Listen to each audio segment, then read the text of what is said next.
All the news, all the time. ALJAZEERA.net/English.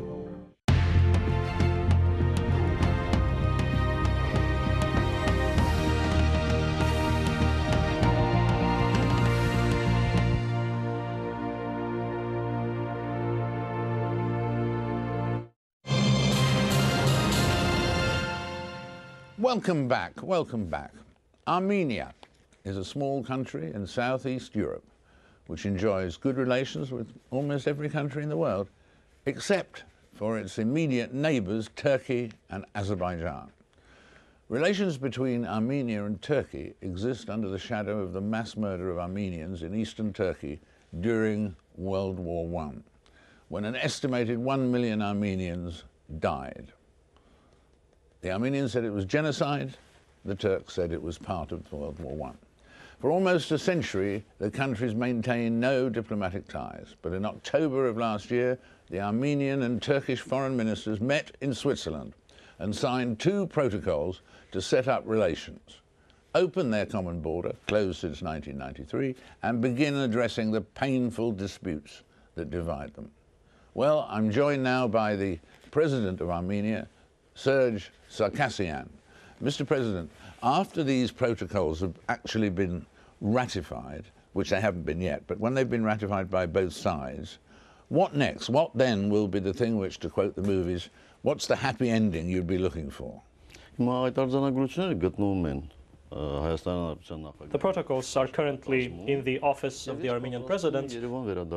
Upon my return to Yerevan, I was going to immediately send the protocols to the Armenian Parliament, National Assembly, to start the ratification process. Not just for us, but for everyone. People find it strange why the Turkish side thinks or claims that the Armenian side is delaying the ratification. On the contrary, it is evident that the Turks are protracting the ratification. The Turks are the ones who are holding it up. Yes, it is absolutely clear.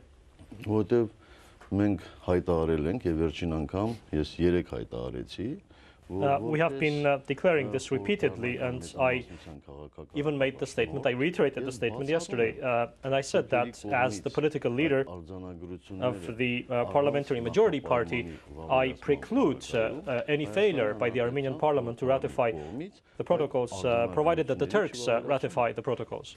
And after you have ratified the protocols and the Turks have ratified the protocols, what is the next target in normalizing relations between the two countries? What will complete the process?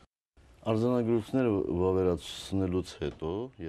ratification of the protocols and their entry into force, the border will be opened and intergovernmental committee will be created, which will have subcommittees, and we will engage and start our dialogue. So in a way, the ratification of the protocols would not be the end of the process, they would be the start of a process. The start of a process. And the border being opened again between Armenia and Turkey, that's important for you, for trade and for access to the rest of the world, isn't it? Is it important for other countries like Russia and the US as well, for that border to be opened? I think it is. It is the reason why the United States, Russia and the EU support this process. And it's not just about opening the border, really, it's about establishing relations. That is the key thing, that's the tangible thing that can come out of it and so on.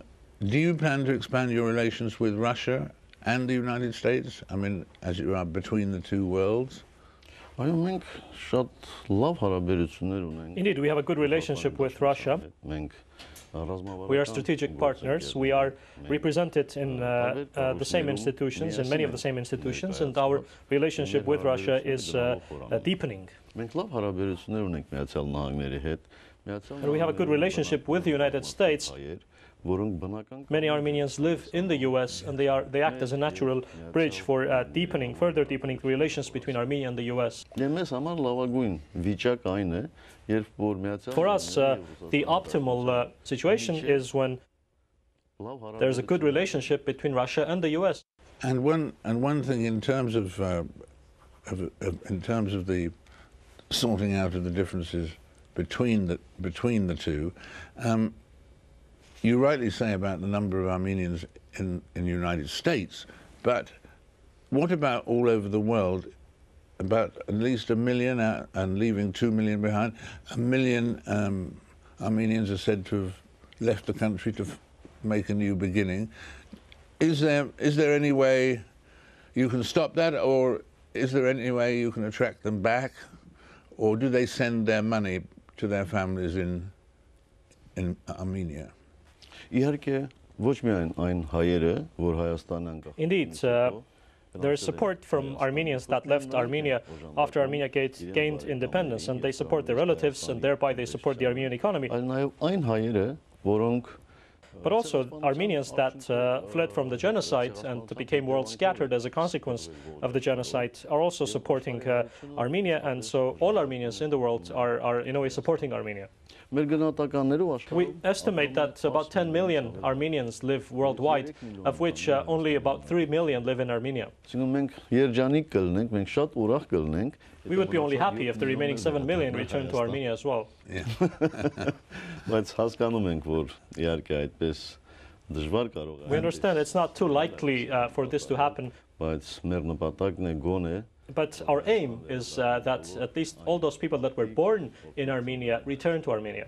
And what about the President of the United States? America deserves a leader who speaks truthfully about the Armenian genocide and responds forcefully to all genocides. I intend to be that president. That was President Barack Obama. How's he doing? Has he been that sort of president?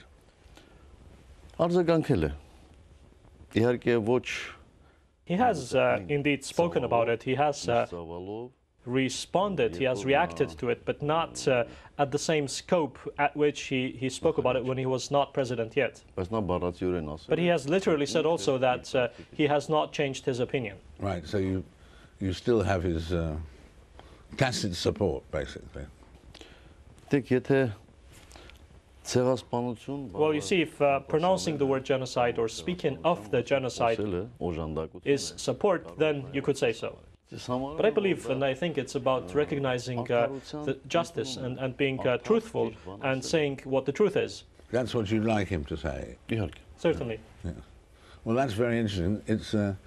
It's been a great pleasure talking to you here today, Mr. President, and I hope we meet again soon. Thank you very much. Thank you.